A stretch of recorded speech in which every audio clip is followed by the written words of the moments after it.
Mais do que um desafio, o trabalho dos cientistas pesquisadores de células-tronco é um verdadeiro quebra-cabeças.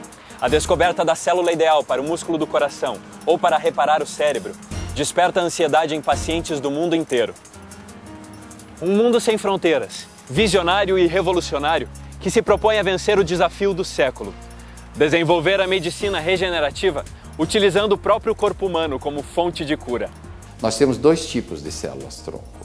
Nós temos as células-tronco adultas, que em geral são obtidas do próprio paciente ou do sangue de cordão umbilical, e temos as células-tronco embrionárias, que essas são as células polêmicas ainda, que a gente ainda não tem um domínio completo sobre essas células. É uma célula ainda por ser muito primitiva, elas podem até formar tumor no receptor, e ainda tem os problemas éticos e religiosos que devemos respeitar. Foi conhecendo o mecanismo de manipulação genético que foi possível manipular uma célula adulta e fazer com que ela regredisse e virasse uma célula como uma célula embrionária, sem as questões éticas envolvidas em ter uma célula embrionária. As pesquisas com células-tronco para induzir a formação de células produtoras de insulina, elas já existem há algum tempo, pelo menos mais de 10 anos, mas ainda estão no seu estágio ainda, vamos dizer assim, embrionário, mas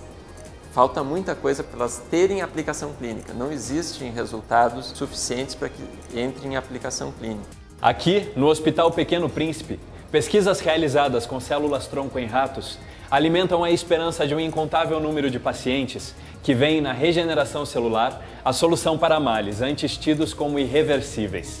Primeiro, os cientistas provocaram em laboratório lesões por trauma nos ratos, simulando as que acontecem na maioria dos acidentes de trânsito. Em seguida, os animais receberam um preparado de células-tronco, retiradas da própria medula óssea. O material foi injetado no local dos ferimentos. Os bichos partem então para uma série intensiva de exercícios na piscina. Após 48 horas, praticamente todos os ratos recuperaram pelo menos parte dos movimentos das patas traseiras. Os experimentos foram baseados em uma lesão traumática no rato, onde a gente simula uma impacção, né, na medula, como se fosse o trauma que ocorre comumente no acidente automobilístico. Eu tinha 17 anos na época, isso há 20 anos atrás, e estava voltando da praia. Todos devidamente com o cinto de segurança, e os carros reduziram a velocidade, os carros que estavam na nossa frente, porque tinha um outro acidente um pouquinho adiante. Estava garoando também, então os carros foram reduzindo a velocidade. E nisso veio um carro que a gente já tinha visto até na serra, que estava fazendo umas loucuras, e esse carro ele não reduziu a velocidade. Como o nosso carro estava na pista da direita, esse motorista que estava dirigindo bateu na traseira do nosso carro e o nosso carro despencou numa altura de mais ou menos 20 metros. Então, capotou diversas vezes e tudo isso. Numa dessas capotagens, eu fraturei a minha coluna, né, a minha medula, e com isso eu perdi todos os movimentos do pescoço para baixo.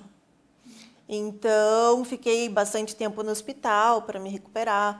Na época, fora perder, né, todos os movimentos, uma das consequências também de uma lesão medular é que a gente acaba perdendo também a capacidade de respirar sozinho.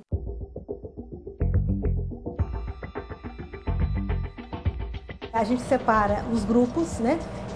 Um grupo fica sedentário e outro grupo vai fazer atividade física condicionada, né? Natação, né? Após essa lesão e o tratamento. E depois comparamos os grupos e o que a gente identificou é que quando se associou as células-tronco, quer células-tronco frescas ou células cultivadas, tanto no modelo agudo quanto no modelo crônico, os ratos voltaram a andar bem próximo da escala da normalidade. Então, vou ser a pessoa mais feliz do mundo, eu acho, se essa cura vier enquanto eu estiver aqui ainda, né, viva. Se ficar para as próximas gerações, não é por isso que eu vou deixar de ser feliz e de tocar minha vida, de ir à luta. Justamente por isso que a gente precisa trabalhar, desenvolver pesquisas para melhorar o que ainda não funciona. Então, se a gente ficar parado esperando, as coisas vão continuar do jeito que estão. E é através dos estudos que a gente faz, seja com tecido de animais, seja com tecido humano, que a gente tenta corrigir os problemas que ainda existem.